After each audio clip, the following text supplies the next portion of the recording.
আমি যেটা বলে শেষ করবো, আমি বক্তব্য দীর্ঘায়িত করবো না, অনেকে বলে ফেলেছেন এই সমস্ত কথাগুলো। দ্বিতীয় বিষয়টা হচ্ছে এখন নির্বাচন সামনে, তাহলে এখন আমরা সবাই কি চাই? আমার ভোটটা যাতে নিরাপদ থাকে, আমার ইচ্ছার প্রতিনিধিত্ব, আমার ইচ্ছার প্রতিফলন হবে ইচ্ছার প্রতিফলন হবে আমার নির্বাচিত প্রতিনিধির মাধ্যমে, আমার ভোটের মাধ্যমে আমি কাকে চাই, কাদেরকে চাই। তাইলে একটা নিরপেক্ষ গ্রহণযোগ্য নির্বাচনের প্রশ্ন এখানে চলে আসে। যে নিরপেক্ষ গ্রহণযোগ্য নির্বাচনের জন্য 17 বছর যুদ্ধ করলাম, জীবন দিলাম, আমাদের লোকজন জেল, জুলুম, নির্যাতন, গুম, খুন শিকার, কি জন্য? একটি গ্রহণযোগ্য নিরপেক্ষ নির্বাচনের জন্য। আমরা কি জন্য 16-17 বছর দাবিটা কি ছিল? একটি তত্ত্বাবধায়ক সরকারের মাধ্যমে নির্বাচনে, তাই না? হাসিনার ভোট চুরির প্রকল্প থেকে বের হয়ে, আমি এটার নাম দিয়েছিলাম প্রকল্প, ভোট চুরির একটা প্রকল্প, প্রজেক্ট। আপনাদের মনে আছে বোধহয়, আমার বক্তৃতা আমি সবসময় বলতাম ভোট চুরির প্রজেক্ট। তো ভোট চুরির প্রকল্প থেকে বের হয়ে আমরা একটা নিরপেক্ষ নির্বাচন হতে হবে তত্ত্বাবধায়ক সরকারের অধীনে, আমরা সকলের দাবি।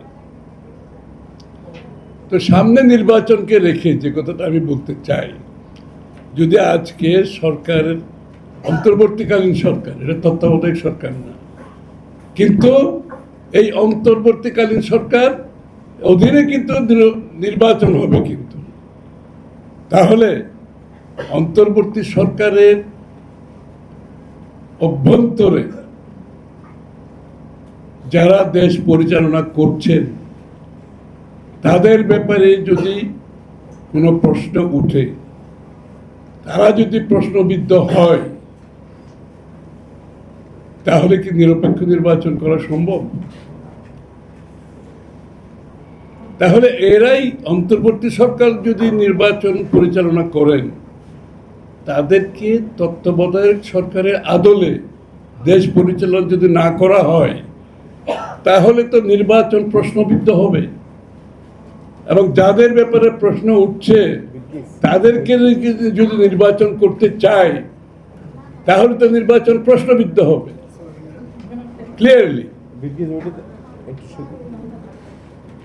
ক্লিয়ারলি প্রশ্নবিদ্ধ হবে।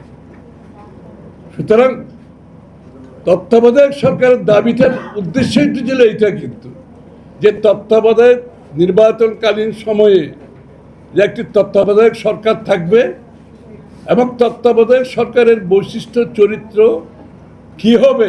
আমরা তো তত্ত্বাবধায়ক সরকারের সময় আমরা দেখেছি আলোচনা হয়েছে, নির্বাচন কমিশনের সাথে আলোচনা হয়েছে।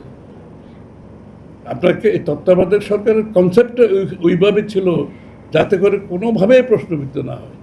আজকে দেশ পরিচালিত করতে হবে এখন থেকে, 4 মাস বাকি আছে নির্বাচন, ওটা না হয় 3 মাস আগে। কিন্তু ওনারা তার ক্ষমতা ছেড়ে তত্ত্বাবধায়ক সরকারকে দিচ্ছেন না, ওনারাই পরিচালিত করবে। তাহলে তো ওই অপেক্ষা করার কোনো প্রয়োজন নেই। আপনি সিগন্যাল মেসেজ তো পরিষ্কার হতে হবে যে ওনার তত্ত্বাবধায়ক সরকারের আদলে অলরেডি পরিচালিত দিকে যাচ্ছে, এই সিগন্যাল তো দিতে হবে।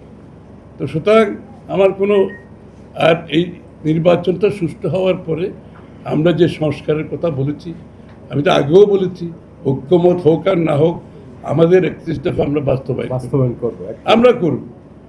ঐক্যমত হলেও করবো, না হলেও করবো। ঐক্যমতে আমরা সই করেছি, যতটুকু সই করেছি সেটা তো বাস্তবায়ন অবশ্যই হবে।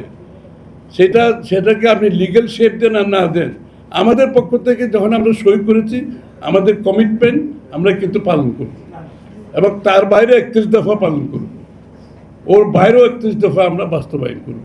সুতরাং আমাদের পক্ষ থেকে সংস্কারের ব্যাপারে অবস্থান পরিষ্কার।